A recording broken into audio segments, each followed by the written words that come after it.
Hola, ¿qué tal con todos? Reciban un cordial saludo de mi parte. Quien les habla es Leslie Chávez y el día de hoy vamos a conversar un poco sobre el uso de esta herramienta que es el AMSAR 2.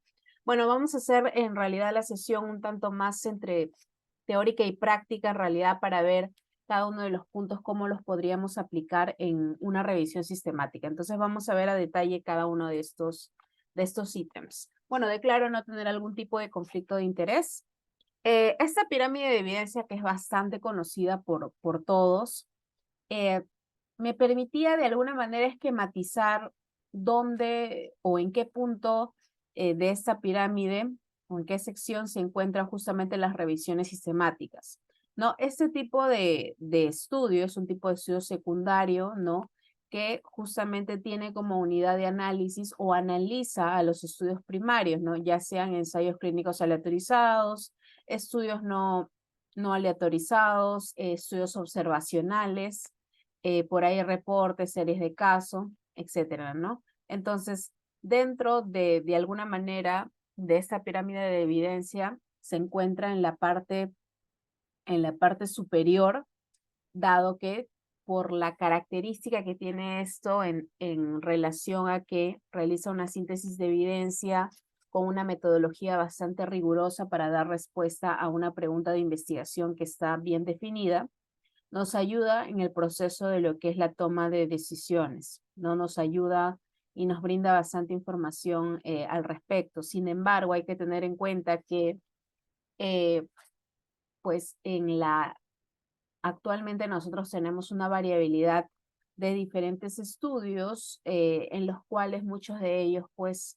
no siguen de forma rigurosa un proceso metodológico que es importante para poder de alguna manera confiar en los resultados que se nos presentan, ¿no? Entonces, por eso es importante que empleemos de alguna manera estas herramientas o nos capacitemos en lo que es la lectura crítica de los estudios para poder nosotros finalmente definir o decidir en qué evidencia podemos creer, ¿no? Eh, y bueno, en la PICO se encuentran ya algunos documentos como las guías de práctica clínica, evaluación de tecnología sanitaria, que justamente de alguna manera emplean a estas revisiones sistemáticas como cuerpo o para síntesis de evidencia para poder formular, en el caso de las guías, sus recomendaciones, en el caso de las evaluaciones de tecnologías, los dictámenes que finalmente se desarrollan, ¿no? Pero básicamente este gráfico me permite mostrar eh, dónde se encuentra de alguna manera las revisiones sistemáticas y sobre las cuales de alguna manera sintetizan la información de los estudios primarios para dar respuesta a su pregunta, ¿no? Y eso es justamente lo que menciono acá. eh, ¿Qué es una revisión sistemática? Pues es lo que mencionaba, ¿no? Es un tipo de estudio secundario que responde a una pregunta de investigación que tiene la característica que está bien definida, ¿no? Principalmente hay diferentes tipos de revisiones sistemáticas, ¿no? Tenemos revisiones sistemáticas de intervenciones sanitarias, tenemos revisiones sistemáticas de prueba diagnóstica, de exposición, de estudios cualitativos, de informes económicos, de pronósticos, entonces, etcétera, ¿no? Existen diferentes tipos, pero las revisiones sistemáticas que son más empleadas son las revisiones sistemáticas de intervención. Entonces, es justamente en base a esto en lo que nosotros vamos a hablar sobre la sesión del día de hoy, ¿no? Porque esa herramienta del AMSAR 2 se crea justo principalmente para la evaluación de revisiones sistemáticas de intervención. Entonces, en ese tipo de revisiones sistemáticas de intervención, nosotros tenemos una pregunta de investigación que está estructurada en un formato pico, ¿no? Donde tenemos a la población, a la intervención, el comparador y el desenlace. Entonces, todo esto, toda esta pregunta de investigación debe contener a estos componentes. Por eso es que se menciona que debe estar claramente formulada e identificada en su pregunta de investigación, ¿no? Para dar respuesta a esta pregunta de investigación, seguimos un proceso sistemático y explícito, ¿no? Una característica sumamente importante de este tipo de estudios es que tiene una metodología rigurosa, no sigue todo un proceso sistematizado para dar respuesta finalmente a su pregunta de investigación. ¿Qué es el metaanálisis? El metaanálisis, pues, es, en palabras sencillas, es el análisis estadístico que se realiza a lo que anteriormente hemos trabajado con la síntesis cualitativa de la evidencia, ¿no? Para decirlo en palabras sencillas, una revisión sistemática es simplemente la síntesis cualitativa de los estudios que me permiten dar respuesta a esa pregunta bajo un proceso, bajo un proceso sistematizado y explícito, ¿no? Un proceso metodológico. Entonces, eh, de este punto, de una síntesis cualitativa a que pueda luego sintetizarse cuantitativamente la evidencia, es un paso que se da cuando se cumplen algunas consideraciones o algunas características, ¿no? Si es que quizás observamos que hay mucha heterogeneidad entre los estudios primarios que hemos encontrado que responden a nuestra pregunta, no sería lo más adecuado, pues, sintetizar cuantitativamente esa evidencia o realizar un metaanálisis, ¿no? Entonces, no todas las revisiones sistemáticas van a finalizar en un metaanálisis, algunas simplemente se van a quedar en una síntesis cualitativa de la evidencia, ¿no? Que igualmente es bastante valiosa, ¿no? Es muy preferible si es que por estos factores, por algunos factores de heterogeneidad en los cuales hay demasiada heterogeneidad, es preferible, pues, quedarnos con una buena síntesis cualitativa de la evidencia que realizar metaanálisis por realizar, ¿no? Entonces, si se realiza un metaanálisis, hay que tener en cuenta que sea una estimación lo más cercana, pues, o que me brinde una estimación lo más cercana a la realidad, ¿no? Que es lo que finalmente me permite, me permite o tiene como cualidad ese tipo de estudios. Entonces, en resumen, por dar un resumen súper rápido, porque esto era algo súper eh, rápido que les quería mostrar. Entonces, nosotros tenemos que la revisión sistemática nos va a dar una síntesis cualitativa de la evidencia y un metaanálisis una síntesis cuantitativa, ¿no? O sea, un valor numérico, si lo quieren denominar de esa manera. Entonces, viendo ya esto, vamos a ver ahora esta herramienta que es el AMSTAR, ¿no? Que justamente se crea como una herramienta para valoración de la calidad de las revisiones sistemáticas, ¿no? Nosotros tenemos actualmente diferentes herramientas que nos permiten valorar la calidad de los estudios, ¿no? Por ahí seguramente han escuchado el del Risk of Bias, es una herramienta de la colaboración Cochrane que permite evaluar la calidad de ensayos clínicos aleatorizados, ¿no? La herramienta por ahí del Robbins, del Newcastle Ottawa, que permite evaluar la calidad de los estudios observacionales. Por ahí el Minors, que también permite evaluar la calidad de estudios de intervención no aleatorizados. Entonces, tenemos diferentes herramientas en realidad. Y justamente vamos a ver el día de hoy una herramienta, pero que permite evaluar la calidad de revisiones sistemáticas. Entonces, ese AMSAR fue creado inicialmente en el 2007, ¿no? En el 2007 se crea este instrumento que solamente se denomina AMSAR, eh, la cual contenía 11 ítems, ¿no? En el 2017 hay una actualización de esta, ¿no? Se convoca un grupo de expertos muy conocedores del tema, tanto en el área de bioestadística, de metodología, de epidemiología, ¿no?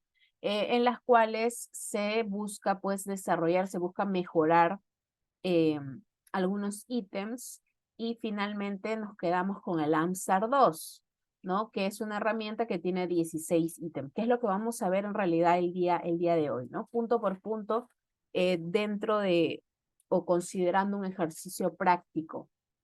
Tener en cuenta que, como les mencionaba, el AMSAR 2 se crea para revisiones sistemáticas de intervenciones sanitarias, ¿no? Por si acaso, ¿no? No es para revisiones sistemáticas ni de pruebas diagnósticas, ni de los otros tipos de revisiones que les mencioné al inicio. Se realizan por ahí algunas modificaciones, ¿no? Algunas instituciones, por ejemplo, en el IEPSI, hemos trabajado en adecuar alguna de estas herramientas considerando los puntos que se valoraron en el AMSTAR 2 para evaluar la calidad, por ejemplo, de pruebas diagnósticas, ¿no? O sea, va a depender mucho de de ver cómo de alguna manera se podría adecuar estos puntos o estos ítems hacia los otros tipos de estudios. Entonces, el AMSAR 2 es una herramienta que contiene 16 ítems. Para evaluar cada uno de estos ítems, nosotros tenemos 3 alternativas. El sí parcial y el no. ¿Qué es lo que vamos a ver? Les voy a compartir igual material asincrónico donde justamente hay un artículo en donde tradujeron al español pues el desarrollo de este AMSAR 2 y donde lo divide de esta manera, ¿no? En el sí parcial y el no. El sí es cuando cumple todos los criterios mencionados. El sí parcial obviamente es cuando cumple solamente algunos y el no es cuando no cumple ninguno, ¿no? Entonces, pero para la evaluación, principalmente nosotros usamos si cumplió o no cumplió nada más, ¿no? El sí parcial en este caso entraría más como un no, ¿no? Lo consideramos como un qué, como un no, o sea, que no cumple todo lo referido en la herramienta. Entonces vamos a ver ahora la evaluación de este estudio, de esta revisión sistemática, que es la aspirina para la prevención de la preeclampsia a término y pretérmino, que es una revisión sistemática y metaanálisis desarrollada en el 2018. Entonces, la pregunta, en este caso la pregunta pico que formulan es la siguiente, ¿no? ¿La aspirina será útil para prevenir el desarrollo de preeclampsia en gestantes?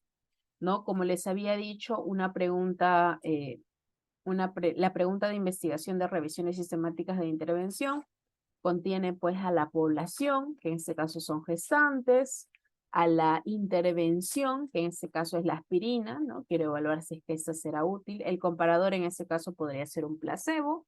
Y el desenlace es la preeclampsia, ¿no? La prevención de la preeclampsia. Entonces, estos son, y acá lo he colocado con una numeración. Acá están los 16 ítems del AMSAR 2. ¿Ok? Aquí lo he estructurado o lo he colocado según la sección del manuscrito o del artículo, perdón, donde ustedes pueden ir y pueden evaluar cada uno de estos ítems. Por ejemplo, si yo quiero evaluar el primer ítem del AMSAR 2, que es si es que está estructurada bien su pico, me voy a la sección métodos, ¿no? Idealmente la sección métodos. Si es que han mencionado algo sobre el protocolo, también lo voy a encontrar en métodos. Y así, ¿no? Cada uno de los ítems del AMSAR lo voy a encontrar respectivamente en estas secciones, ¿no? Algunas de ellas pueden estar en dos secciones a la vez, pero lo vamos a ir viendo mejor esto con la práctica. Entonces, vamos a iniciar con el desarrollo del AMSAR 2, considerando esta revisión sistemática que les he mencionado, ¿no? Sobre la aspirina para la prevención de la preeclampsia. Entonces, cada uno de estos ítems están estructurados en formas de preguntas, ¿no? Se formulan unas preguntas y aquí lo que tenemos que ver es si es que cumple todos los criterios que se nos están refiriendo en la herramienta. ¿Ok? Entonces, la primera pregunta es la siguiente, ¿no? Las preguntas de investigación y los criterios de inclusión para la revisión incluyen los componentes PICO, breve recordar y saca en amarillo, que es PICO, tenemos población, intervención, comparador y outcome o desenlaces. Entonces, lo que nos están pidiendo acá es ver si es que la pregunta y los criterios tienen bien definido, pues, todos estos componentes de la PICO. ¿Dónde puedo ubicar esto? Lo puedo ubicar en el último párrafo de la introducción. Recuerden que siempre se va a presentar el objetivo de cualquier estudio. Entonces, en el último párrafo nosotros tenemos ahí cuál ha sido el objetivo del estudio, ¿no? Y dentro del objetivo, pues, está de la mano con lo que es la pregunta de investigación, ¿no? Y los métodos donde vamos a encontrar los criterios de selección, ¿no? Que es lo que acá nos piden evaluar. Entonces, nosotros lo vamos a calificar como un sí, si es que incluyen todos los componentes de la PICO, población, intervención, comparador y resultado. O sea, para el lector no debe caber duda cuáles han sido todos estos componentes de la PICO según la lectura que le demos a esta revisión sistemática. Veamos ahora. Acá lo que he hecho es extraído fragmentos del estudio. Entonces vamos a ver el primero, que tiene que ver con el objetivo, ¿no? Como les digo al final de la introducción, nosotros tenemos el objetivo del estudio. Entonces lo que nos está mencionando acá es, bueno, que el objetivo fue examinar el efecto de la aspirina en la prevención de la preeclampsia término y pretérmino en relación con la edad gestacional al inicio del tratamiento y la dosis de aspirina. Entonces tengo la población, tengo la intervención, quizá por ahí el comparador en el objetivo, por ahí podría caber un poco de duda, pero lo vamos a ver en los criterios de selección, a ver si es que nos han detallado eso, ¿no? Pero también está el desenlace, entonces, o sea, están de alguna manera los componentes importantes que nosotros tenemos acá, ¿no? De alguna manera se encuentran, a pesar que quizá por ahí el comparador no esté tan detallado, pero veamos los criterios de selección. Veamos ahora métodos. En métodos nosotros encontramos lo siguiente. ¿Qué nos dicen acá? Los criterios de inclusión fueron ensayos, acá han incluido solo ensayos, en los cuales un grupo recibió alguna dosis de aspirina, ya sea sola o en combinación con otro fármaco, el dipiridamol, y otro grupo recibió placebo o no tratamiento. Ojo, entonces acá ya me están dando más detalles sobre eh, lo que ha recibido un grupo, que vendría a ser en este caso la intervención, ¿no? Ya me está dando más detalle y me está dando también detalles sobre el comparador, ¿no? Y el otro grupo recibió ya sea placebo u otro tratamiento, que ese sería el comparador, ¿no? Entonces, luego nos menciona que, bueno, en este caso están evaluando lo que es la preeclampsia, ¿no? O sea, ahí tenemos el auto. Entonces, considerando en realidad, ambas ya tenemos idea de lo que están ellos evaluando, ¿no? O sea, están los componentes claros de la PICO. Entonces, para este caso diríamos que sí se cumple, ¿no? Que sí se cumple este primer ítem. Quizás si se puede hacer algunas acotaciones adicionales o se puede dar más detalle, porque por ejemplo en esta sección de criterios de inclusión no está per se la población, ¿no? Pero está dentro del objetivo. Se entiende también, ¿no? Se entiende de alguna manera si es preeclampsia. Y digo esto de se entiende porque, eh, si me permiten un ratito una acotación, es que eh, siempre es importante que la valoración de la valoración crítica de los estudios con el uso de estas herramientas, hay que evaluarlo más desde un punto de vista un tanto más cualitativo, quizás más que numérico, ¿no? Porque vamos a ver luego al final que al inicio se, se, se evaluaba si es que un estudio tenía buena o mala calidad en base a alguna puntuación per se, ¿no? Pero eso luego fue cambiando, ¿no? Porque quizás alguno de los hitos no era tan importante en el sentido de que no puede afectar a los resultados que se nos está presentando de manera muy significativa. Entonces, por ahí podríamos ser un poco más laxos en considerar ello. Entonces, por eso hay que ver y analizarlo en conjunto, ¿no? En este caso, por más de que quizás por ahí en el objetivo no nos dieron tanto detalle sobre el comparador, yo ya lo tengo en criterios de inclusión, entonces hay que ser de alguna manera también un tanto más flexible, ¿no? En este caso diríamos que sí se cumple. Bien, vamos a ver la segunda pregunta o el segundo ítem. Lo que nos menciona es lo siguiente, ¿no? El reporte de la revisión contiene una declaración explícita de que los métodos de la revisión fueron establecidos con anterioridad a su realización y justifica cualquier desviación del protocolo. Entonces, aquí lo que nos está mencionando es que coloquemos un sí parcial si es que cumple o si es que el protocolo de esta revisión sistemática contiene estos 4 puntos, ¿no? Pregunta, estrategia de búsqueda, criterios de selección y evaluación de riesgo de sesgo. Y si además de esto mencionado, contiene también un plan de análisis, un plan para investigar causas de heterogeneidad y justificación de cualquier desviación si es que lo hubiera, ahí sí le vamos a colocar un sí, ¿ya? O sea, un sí sería que cumpla todos estos criterios, ¿no? Entonces, lo que nos ha referido el artículo es que en esa sección de métodos se menciona que hay un protocolo, y eso es muy importante. O sea, de que hay un protocolo y nos lo están presentando acá, que fue registrado en Próspero y nos dan el código. Entonces, lo que nosotros debemos hacer inmediatamente es irnos a Próspero, que esta es la ventana, o esta es la interfaz de la página de la Universidad de York, que se crea justamente eso para visibilizar los protocolos de las revisiones sistemáticas principalmente. Entonces aquí podemos poner en search y colocar este código que nos están brindando, ¿no? De esta manera se transparentiza o se transparenta la información de que los investigadores han planificado el desarrollo de su revisión sistemática y han seguido de acuerdo a ese plan de trabajo que tenían para la ejecución finalmente de su estudio, ¿no? Entonces, de alguna manera también que haya un protocolo o la adherencia a un protocolo bien desarrollado va a reducir pues el riesgo de sesgo de alguna manera en la revisión. No lo reduce, ojo, del todo, no quiere decir que todos los que tengan protocolo necesariamente sean revisiones sistemáticas que tengan una adecuada calidad. Por eso es que hay que revisar también el protocolo, ¿no? Que coincida lo que ellos han planificado, que los investigadores planificaron con lo que finalmente se está presentando los resultados, ¿sí? Bueno, acá no lo he presentado, pero los invito a que lo revisen, a que revisen el protocolo y chequeen si es que está de acuerdo, ¿no? De acuerdo a lo revisado, si hay una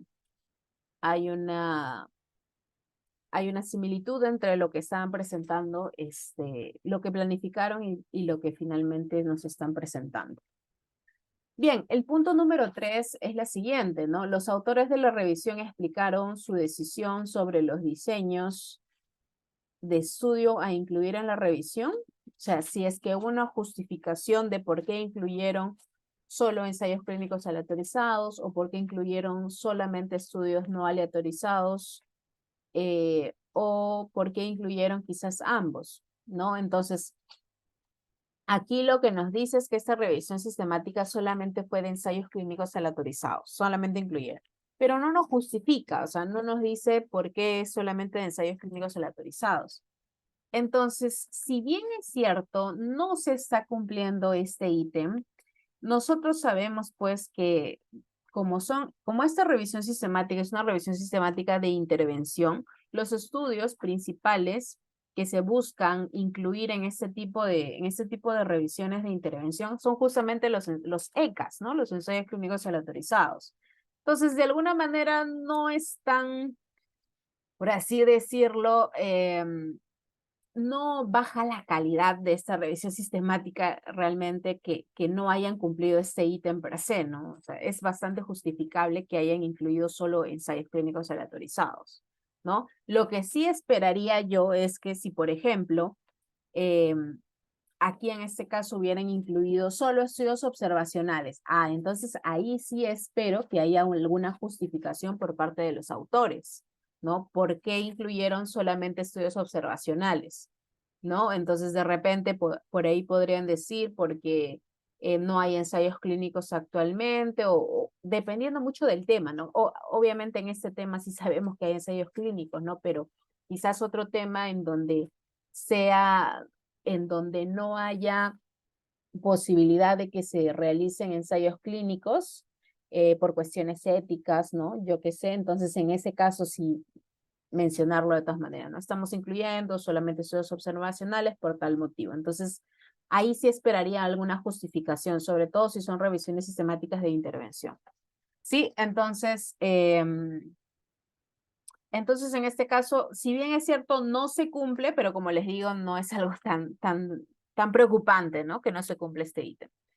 El cuarto punto, vamos a verlo con esta pregunta. Los autores de la revisión usaron una estrategia de búsqueda bibliográfica exhaustiva y lo que nos está mencionando es que le colocamos un sí parcial si es que al menos han buscado en 2 bases de datos relevantes para la pregunta de investigación, si es que proporcionaron palabras claves y estrategias de búsqueda, si es que explicitaron si hubo alguna restricción o no del idioma, del tiempo, por ejemplo, ¿no? Y eso es para colocar un sí parcial, pero si además de esto no cumple con todo lo referido acá, que es búsqueda en literatura gris, búsqueda en lista de referencias, que son otros mecanismos para poder recopilar toda la información primaria que pueda responder a una pregunta. Recordamos que en una revisión sistemática lo que nosotros queremos hacer es responder a nuestra pregunta en base a la búsqueda de estudios primarios que finalmente nos ayuden o en base, perdón, a la búsqueda de todos los estudios primarios que puedan responder a esa pregunta de investigación, ¿no? Entonces, para eso nos debemos valer de varios mecanismos, no solamente búsqueda en bases de datos, sino también búsqueda manual a través de lista de referencias bibliográficas, a través de búsqueda de literatura gris. Entonces, eso de alguna manera aumenta el acervo o aumenta la posibilidad de que de que encontremos todos los estudios que respondan a esa pregunta de investigación formulada, ¿no? Entonces, en este caso, recordemos, lo vamos a encontrar en la sección de métodos y lo que nos refieren en esta sección es lo que está acá en amarillo, ¿no? Dice que han realizado pues una búsqueda en base a términos, a los keywords, a los términos mesh en estas bases de datos, ¿no? PubMed, Embase, CINAHL, Web of Science, Cochrane Central Library de 1985, ¿no? Y acá especifica, ¿no? Se realizó la búsqueda desde tal año cuando, ¿por qué? Porque en ese año fue el primer ensayo que fue publicado, ¿no? Sobre la aspirina. Hasta junio de 2017, ¿no? Dice, y no hubo restricciones por el lenguaje, ¿no? Y también realizaron la búsqueda de referencias, dice, de otras revisiones sistemáticas, ¿ok? Sin embargo, no nos están proporcionando estrategias de búsqueda. Tampoco nos están mencionando si realizaron búsqueda en literatura gris. Entonces, aquí, por ejemplo, acá les he puesto un caso de una revisión sistemática que sí, al menos en material suplementario, nos ha proporcionado las estrategias de búsqueda, ¿no? Entonces, en este caso, sí le podríamos colocar un sí, ¿no? Pero acá como no nos lo presentaron, sería en realidad un no, ¿ok? Bien, para evaluar los siguientes ítems, el 5 y el 6, voy a explicar brevemente este proceso sobre la selección de los estudios. Recordemos que en una revisión sistemática nosotros realizamos una búsqueda, bueno, en diferentes fuentes de información como las bases de datos principalmente, ¿no? Entonces lo que hacemos primero es realizar una búsqueda o una identificación y selección de los estudios en base al título, ¿no? Leemos los títulos y vemos si podrían responder a nuestra pregunta. De estos, vamos a suponer que evaluamos 200 estudios. De estos, según el título, veo que puedo incluir 150 estudios, o sea, descarté 50 en este proceso. Luego, estos 150 estudios, ahora los voy a analizar por abstract, ¿no? Voy a leer los resúmenes y voy a evaluar si pueden responder a la pregunta de investigación considerando estos criterios de selección, ¿no? De estos 150 estudios, quizá elimino otra vez 50 y me quedé con 100. Esos 100 estudios paso a una selección a texto completo. De estos 100, quizás elimino 80 y me quedo finalmente con 20 estudios que van a responder a mi pregunta. Entonces, ¿para qué explico esto? Porque este proceso es a lo que nos referimos con un proceso sistematizado, es un proceso ordenado, ¿no? Sobre la selección, la búsqueda y selección de la evidencia. Este proceso debe ser realizado idealmente por dos personas, ¿sí? Eso es lo que nos menciona Cochrane, ¿no? La colaboración Cochrane menciona en el handbook que para realizar este tipo de estudios, al menos dos personas cegadas, o sea, dos personas realicen una revisión independiente de los títulos, los abstracts y a texto completo, ¿no? Entonces, para ello es importante que no solamente para la selección de los estudios sea este proceso de cegamiento, o de evaluación independiente por dos personas, sino también para la extracción de la información. les había dicho que para que luego de la evaluación a texto completo me quedé finalmente con 20 estudios que responden a mi pregunta de investigación. Entonces, de esos 20 estudios, ahora el paso que sigue es justamente extraer la información de estos, ¿no? Extraer información sobre la población, características de la población, de la intervención, del comparador, del desenlace, tiempo de seguimiento, etcétera. Entonces, esa extracción de la información también es importante que sea realizado por mínimo 2 personas, ¿no? Esto, ¿por qué digo esto de que debe ser mínimo por 2 personas? ¿O por qué lo menciona o lo recomienda Cochrane? Porque disminuye la posibilidad de error, ¿no? De sesgo que pueda ocurrir. De repente, si solamente es una persona, puede que se le pueda pasar algún artículo. Sin embargo, si son 2 personas, esa posibilidad disminuye, ¿no? Ya que son 2 personas que están realizando este proceso de revisión. Entonces, eso me permitía, expliqué eso para ver este ítem 5 y el que sigue, porque justamente la pregunta es la siguiente. Los autores de la revisión realizaron la selección, permítanme, voy a ocultar, ya listo. Los autores de la revisión realizaron la selección de los estudios por duplicado, a eso se refiere por duplicado, ¿no? O sea, que sean 2 personas. Dice, y acá lo que dice es colocar un sí, una de las siguientes, ¿no? Si es que al menos 2 revisores han estado de acuerdo de forma independiente en la selección de los estudios elegibles y han consensuado qué estudios van a incluir finalmente, ¿no? Y la otra alternativa, que es para un sí también, es si 2 revisores seleccionaron una muestra de estudios elegibles y lograron un buen acuerdo, siendo el resto seleccionado por un solo revisor. Este segundo punto lo voy a explicar brevemente. Se refiere a que si bien es cierto, una persona va a realizar este proceso de tamizaje, ellos de alguna manera al inicio requieren un proceso de calibración. Es decir, una persona experta, una persona que conozca mucho sobre la temática, no se calibre con esta persona que va a realizar el proceso de selección.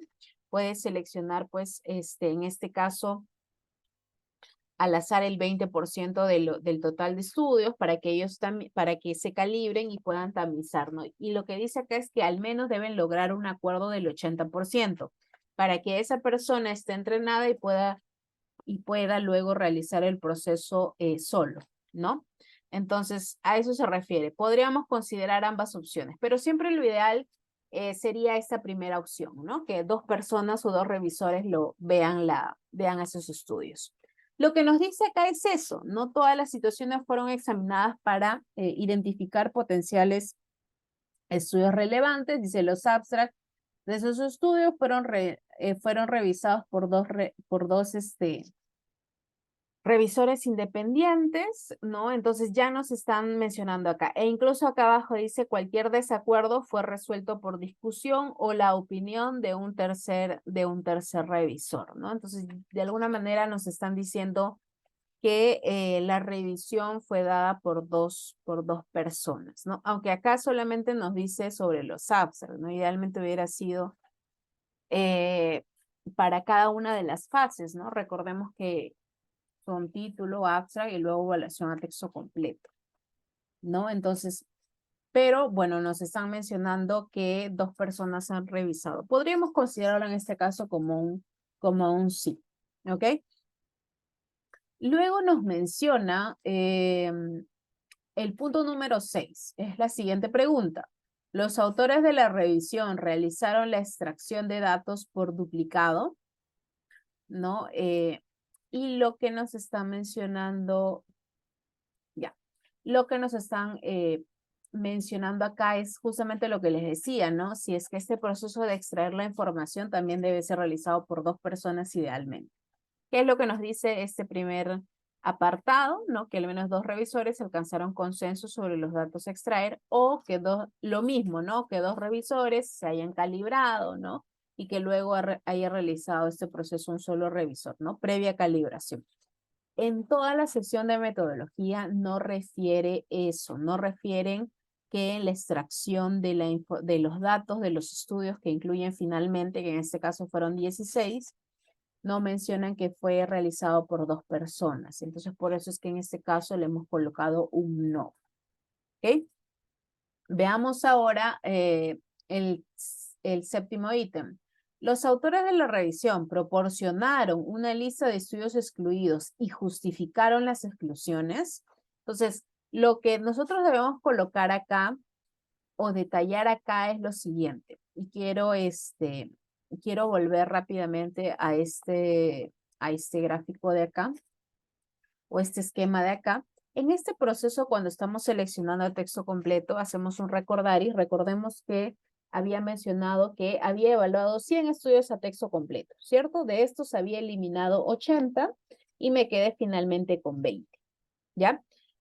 Pero lo que nos menciona, lo que nos recomienda la colaboración Cochrane es lo siguiente, es que a esos 80 estudios que excluí de la evaluación a texto completo, debo detallar por qué los excluí, ya sea porque no tenían grupo control, porque no era la intervención o porque no es la población o no era la población que yo tenía prevista, etcétera. El hecho es que debemos detallar.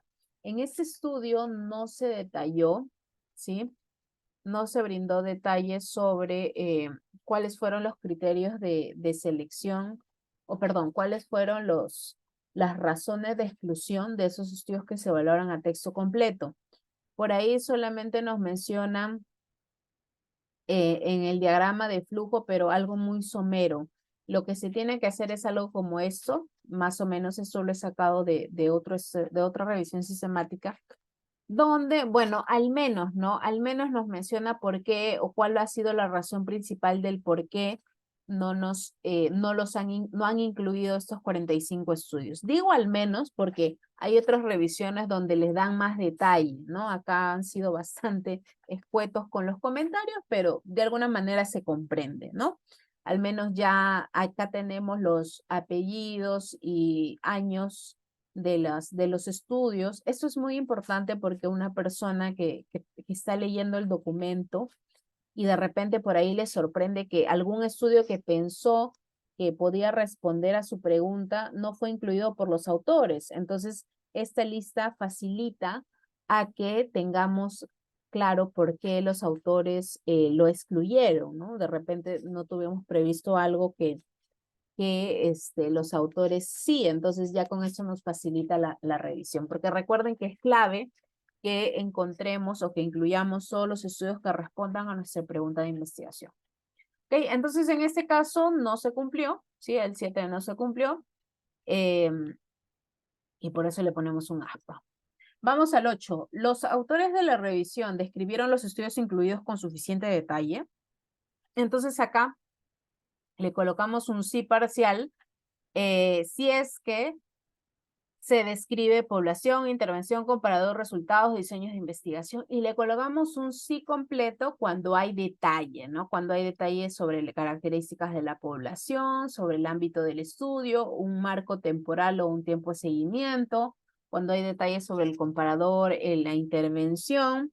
Entonces aquí les presento el resumen, bueno, acá he sacado un extracto del estudio donde nos habla sobre la característica de los estudios, ¿no? Nos brinda acá los nombres de los ensayos clínicos aleatorizados, ¿no? El año de publicación, el número de la muestra total, criterios de inclusión, bueno, en este caso, algunas características relacionadas a la intervención, que en este caso vendría a ser la aspirina, el comparador, que en este caso vendría a ser el control, y en este caso un tanto el seguimiento que finalmente, o el inicio, ¿no? El inicio en los cuales finalmente fue evaluado a esas gestantes. Entonces, aquí no se nos da en realidad mucho detalle sobre algunas características netamente de la población.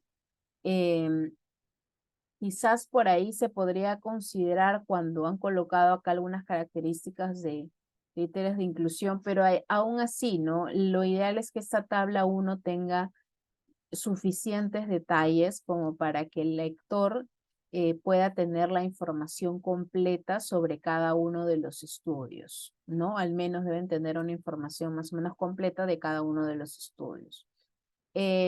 Entonces aquí le podríamos colocar en realidad, es como un sí parcial, por así decirlo, pero más sería, recuerden que el sí parcial actúa más como un no, ¿no? Como un no, porque nos está dando detalle a todas las características de los estudios.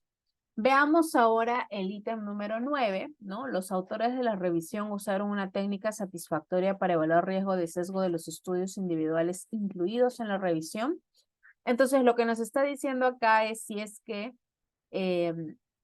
las herramientas para valoración de la calidad de la evidencia de los estudios primarios han sido adecuadas. Recordamos que en esta revisión sistemática se incluyeron solo ensayos clínicos aleatorizados.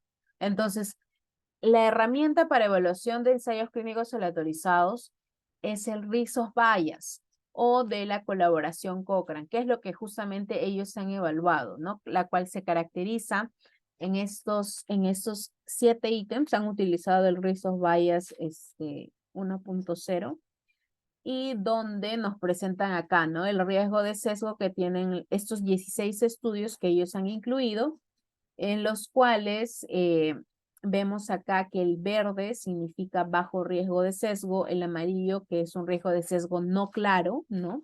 Y el rojo significa que es un riesgo de sesgo alto.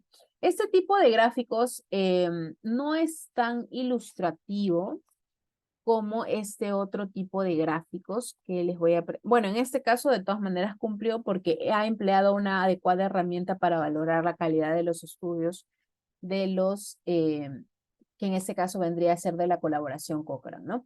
Como les decía, este tipo de gráfico no me ayuda o no me brinda tanto detalle como este gráfico de acá, donde sí, por cada uno de los autores, yo sé en cuál de los ítems hubo fallas, ¿no?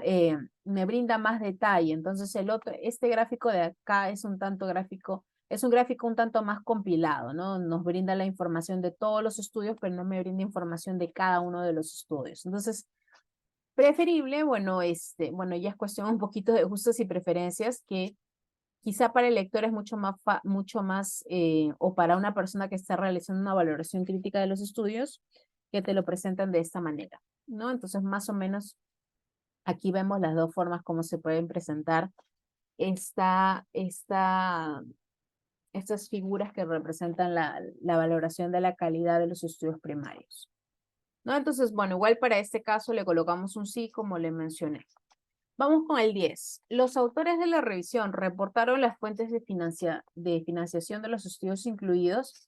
Aquí lo que nosotros esperamos o lo que se espera es que los autores coloquen un apartado o un ítem donde se menciona si es que estos estudios que nos están presentando acá han sido financiados o no financiados, han recibido algún tipo de financiamiento. Entonces, lo que nos dice acá es coloquemos un sí si es que se han informado sobre las fuentes de financiación para los estudios individuales incluidos en la revisión, ¿no? O al menos que los autores de la revisión sistemática mencionen que han realizado una búsqueda sobre esta información. Entonces, si es que es así, ¿no? Que realizaron una búsqueda, al menos en ese caso podríamos colocar un sí, ¿no? Porque se realizó al menos el intento de poder realizar la búsqueda. Pero si es que no se menciona nada al respecto y tampoco lo vemos plasmado en el, en el artículo, entonces en ese caso le pondríamos un no. Bien, vamos con el ítem número 11. Si se realizó un metaanálisis, los autores de la revisión usaron métodos apropiados para la combinación estadística de los resultados. Y esto tiene que ver mucho con hablar un poquito sobre los métodos, cómo podríamos combinar los resultados, ¿no? Idealmente se debe realizar una justificación de por qué los autores justifican la combinación de los datos en un metaanálisis y utilizan una técnica apropiada, ¿no? Recuerden que hay que justificar también por qué estamos metaanalizando, si es que es adecuado metaanalizar, y también y si es que emplearon una técnica apropiada. Nosotros tenemos en sí dos tipos de métodos para realizar la combinación de los resultados, que es lo que más o menos lo tenemos acá, ¿no? Se le llama como modelos de efecto fijos y modelos de efectos aleatorios, ¿no? El modelo de efectos fijos generalmente lo empleamos cuando no hay heterogeneidad en los estudios. ¿Cómo se evalúa la heterogeneidad en los estudios? Una forma de evaluarlo, y yo estoy segura que lo han revisado cuando han leído alguna revisión sistemática, es que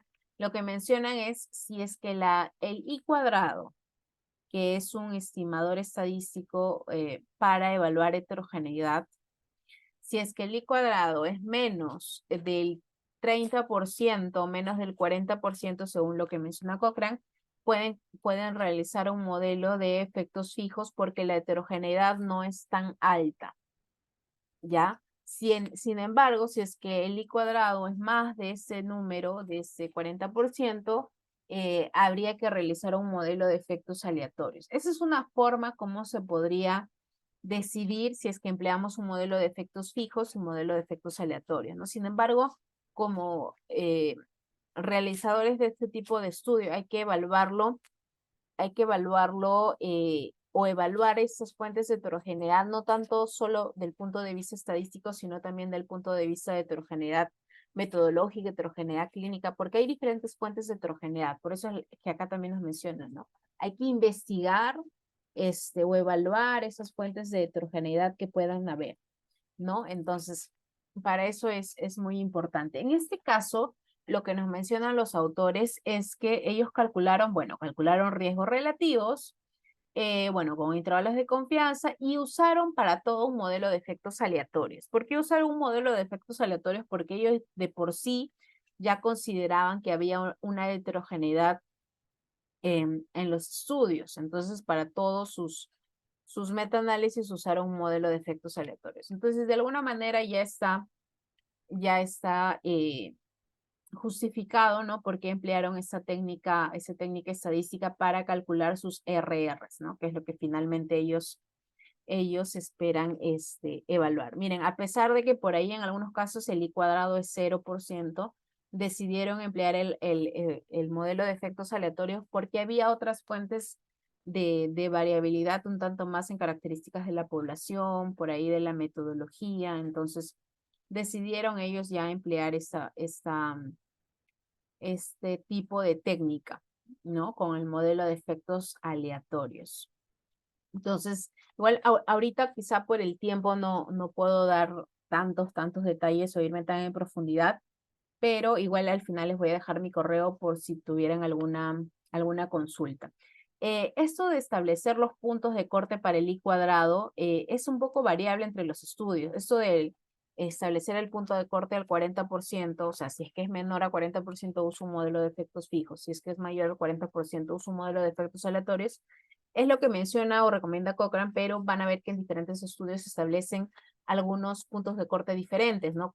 Como pueden establecer un punto de corte del 50%, un punto de corte del 30% por ahí, entonces va a ir variando, y va a ir dependiendo, ¿no? Pero como les digo, lo más importante es identificar en sí en general cuáles podrían ser las causas o las fuentes de heterogeneidad, ¿no? Bueno, en este caso sí emplearon un modelo de efectos aleatorios. Y ahora, ¿por qué hago hincapié en esto o por qué es tan importante que identifiquemos bien qué tipo de modelo vamos a usar o qué tipo de técnica vamos a usar, si es modelo de efectos fijos o si es el modelo de efectos aleatorios? ¿Qué pasa? Que con el modelo de efectos fijos, si es que nosotros encontramos que hay mucha heterogeneidad y a pesar de eso usamos un modelo de efectos fijos, lo que vamos a obtener es un resultado bastante sesgado para dar respuesta a mi pregunta, ¿no? Esto es un ejemplo ficticio, pero es una revisión sistemática o es un estudio que justamente es muy interesante, los invito a que lo revisen y que habla sobre cómo realizar en sí una revisión sistemática o aspectos básicos que hay que conocer. Y lo que grafica en sí el estudio o este gráfico de acá es que tenemos los mismos datos, los mismos estudios, ¿no? Si pueden ver acá, son los mismos. Lo único de diferente es que acá se emplea un modelo de efectos fijos y acá un modelo de efectos aleatorios. Entonces, como pueden ver, el estimado global varía bastante entre usar un modelo y usar el otro. Entonces, por eso es que es importante el seleccionar adecuadamente qué tipo de modelo van a usar para presentar sus estimados finales, ¿no? Para dar respuesta a su pregunta. Entonces, si es que sospechan que hay mucha heterogeneidad en cuanto a los estudios incluidos, entonces es preferible un modelo de efectos aleatorios que un modelo de efectos fijos, porque un modelo de efectos fijos siempre de alguna manera va a tender a ser no conservador. O sea, va a tender a irse hacia el lado de la significancia, como pueden ver acá, ¿no? Si vemos estos resultados de acá, salen significativos, ¿no? Vemos acá, incluso el intervalo de confianza es más pequeñito, pero si vemos el modelo de efectos aleatorios, ya el efecto es no significativo, porque cruza la línea de no efecto, y el intervalo se hace más grande. ¿Sí? Entonces, lo más adecuado en este caso habría sido usar pues un modelo de efectos aleatorios. Bien, en este caso en el estudio no habría ningún problema como les mencionaba en cuanto al uso de la técnica. Vamos ahora a ver el ítem número 12. Si se realizó un metaanálisis, los autores de la revisión evaluaron el impacto potencial de riesgo de sesgo en estudios individuales sobre los resultados del metaanálisis u otra síntesis de evidencia. Entonces aquí vamos a colocar un sí. Si es que solamente incluyen ECAs o estudios de bajo riesgo de sesgo, no hay ningún problema, ¿no? Porque no se tendría que discutir mucho sobre el impacto del riesgo de sesgo de los estudios primarios sobre los resultados que se nos están presentando. Pero si se ha incluido estudios que tienen un riesgo de sesgo alto o riesgo de sesgo por ahí no claro, un alto porcentaje de riesgo de sesgo no claro, sí sería importante evaluar esto, qué tanto podría ser el impacto de este riesgo de sesgo en los resultados que finalmente se nos están presentando. Entonces, lo que hizo este grupo de investigadores es que realizó un análisis por subgrupo. ¿Sí? Lo que mencionan en la sección de resultados es esto, ¿no? La calidad de los estudios, dice, se presenta en esta figura 2. 8 de los estudios fueron evaluados como de buena calidad y los otros 8 estudios fueron considerados como de calidad, pues, baja o no certera, ¿no? O no clara. Entonces, esos 8 estudios en realidad es lo que a mí me preocuparía, ¿no? Habría que ver qué tanto podrían variar los resultados si yo quitara esos estudios que de alguna manera tienen un riesgo de sesgo un riesgo de sesgo alto o un riesgo de sesgo no tan claro. Entonces, lo que ellos hicieron fue un análisis por subgrupo, donde solamente evaluaron o metaanalizaron a los estudios que tienen una adecuada calidad o una calidad de la evidencia alta. O bueno, ¿no? Y lo que encuentran es que igualmente los resultados fueron muy similares a los resultados totales, considerando estos 8 estudios que tenían una calidad de la evidencia no tan buena, ¿no? O sea, pero entonces realizaron este proceso de evaluar, ¿no? A esto es lo que me refería con evaluar el impacto que puedan tener el riesgo de sesgo en los resultados que se están presentando. Bueno, acá dice que los resultados fueron similares, ¿no? Al obtenido del total de los estudios, ¿no? Entonces, eso es lo que nos presentan en esta tabla 2. Aquí nos presentan los resultados considerando solo los estudios de alta calidad. Entonces, sí han hecho una evaluación, ¿no? Entonces, le pondremos un check.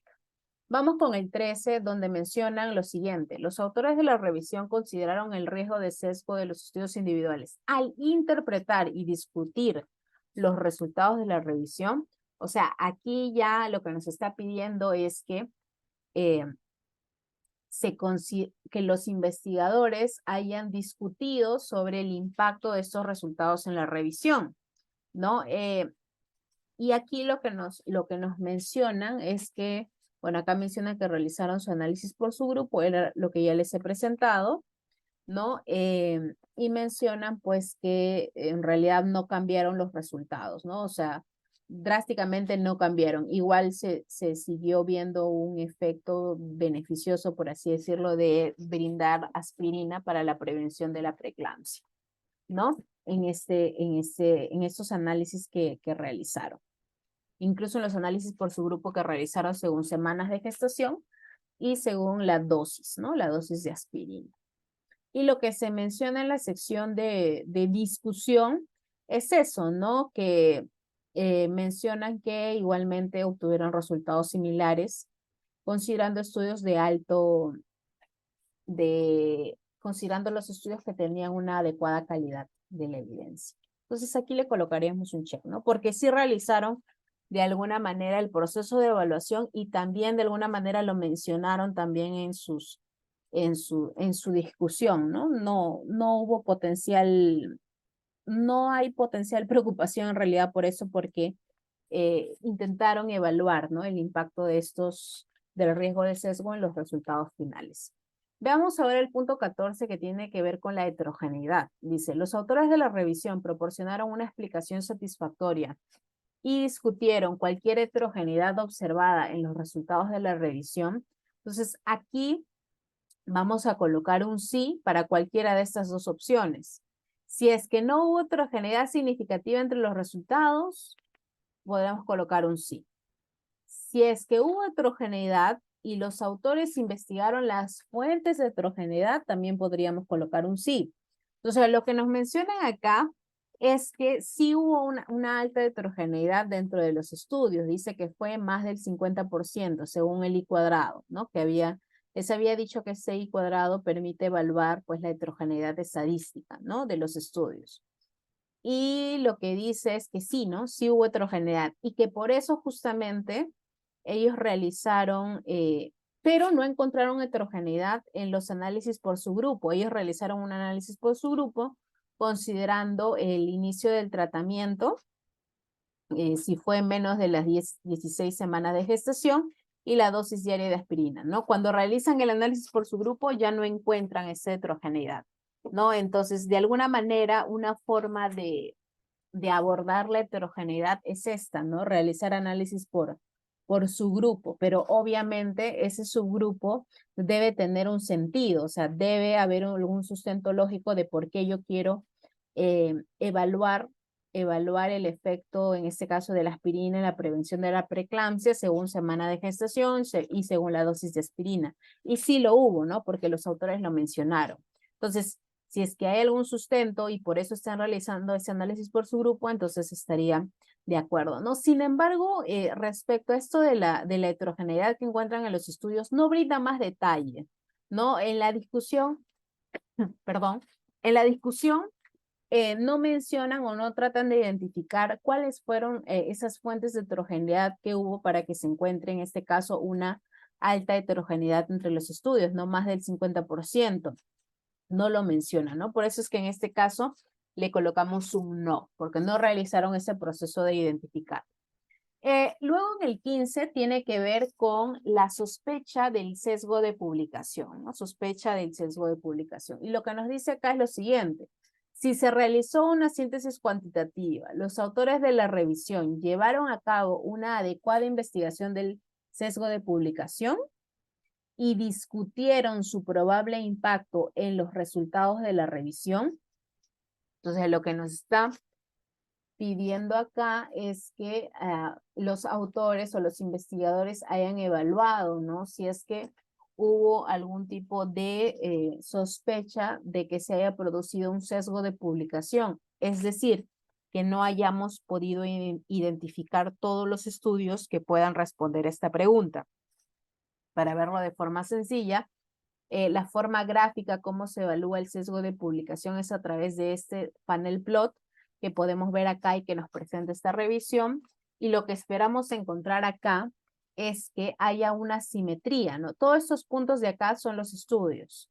Entonces, lo que esperamos ver para de alguna manera no sospechar que hay un sesgo de publicación Es decir, para no sospechar de que se nos haya escapado algún estudio, es que haya una simetría. Si hay simetría, no tengo problema. Quiere decir que he captado todos los estudios o una gran cantidad de estudios que respondan a esa pregunta. Pero si veo que hay asimetría, o sea, no hay una simetría, como en este caso, ¿no? Porque veo que acá hay como cinco puntos y acá al otro lado solamente hay un punto. Entonces, ahí de alguna manera esto me podría estar eh, refiriendo de que hay una sospecha. Ojo, acá hablamos de sospecha, no de afirmación, ¿no? Pero sospechamos de que muy posiblemente hayan estudios que no hayamos podido capturar, ¿no? No hayamos podido identificar con nuestra revisión. Simplemente ellos se limitan a presentar este funnel plot, más no hay una discusión sobre cómo podría afectar o sobre cuál ha podido ser este potencial efecto, ¿no? De la sospecha de sesgo de publicación finalmente en los resultados, ¿no? Simplemente mencionan que se presenta el funnel plot en esta figura, ¿no? Entonces, por eso en este caso se coloca un no, ¿no? O sea que no ha cumplido ese ítem. Y el último punto tiene que ver con los criterios o los conflictos de interés, ¿ok? Los conflictos de interés, y es lo último que vamos a ver, y tiene que ver sobre que los autores pues declaren, ¿no? Cuáles han sido sus fuentes de financiamiento en este caso, ¿no? Y si tuvieron algún conflicto de interés. ¿Sí? En este caso sí lo mencionan, ¿no? Que fue subvencionado por un instituto de Canadá y bueno, reportaron que los autores no tuvieron algún tipo de conflicto de interés, ¿no? Lo mencionan, entonces sería un check. O sea, en resumen lo que tenemos acá es todos estos, acá vemos los 16 criterios, los 16 ítems y vemos acá los resultados que hemos obtenido. ¿Sí? Entonces, lo que nosotros o lo que normalmente se hacía, ¿cómo ahora interpretamos este AMSAR? ¿No? ¿Cómo lo vamos a interpretar? Los creadores del AMSAR sugieren que nosotros evaluemos algunos dominios críticos y esto lo podemos evaluar con, acá les voy a compartir este estudio que justamente habla sobre la evaluación punto por punto de lo que hemos visto ahora, quizás con un poquito más de detalle sobre cómo se crea la herramienta en sí, ¿no? Y lo que nos menciona para la interpretación del AMSAR 2 es que identifiquemos algunos dominios críticos. ¿Y cuáles son esos dominios críticos? Están en esta cajita ploma, ¿no? Si es que el protocolo fue registrado antes de que comience la revisión, esto es algo muy importante. Si es que no cumple este criterio, está incumpliendo un dominio crítico. Entonces, esto podría afectar de alguna manera la confianza que yo tenga en los resultados de esa revisión sistemática. Otro de los dominios críticos es el ítem 4 que tiene que ver con la búsqueda de la literatura. Recuerden que lo más importante en nuestra revisión o una de las cosas más importantes es que capturemos todos los estudios pues, que me permitan responder a la pregunta de investigación que me he formulado. Lo otro es el ítem 7 que tiene que ver con la justificación de la exclusión de los estudios individuales. El otro que es el ítem 9 que tiene que ver con el riesgo de sesgo, no la evaluación del riesgo de sesgo.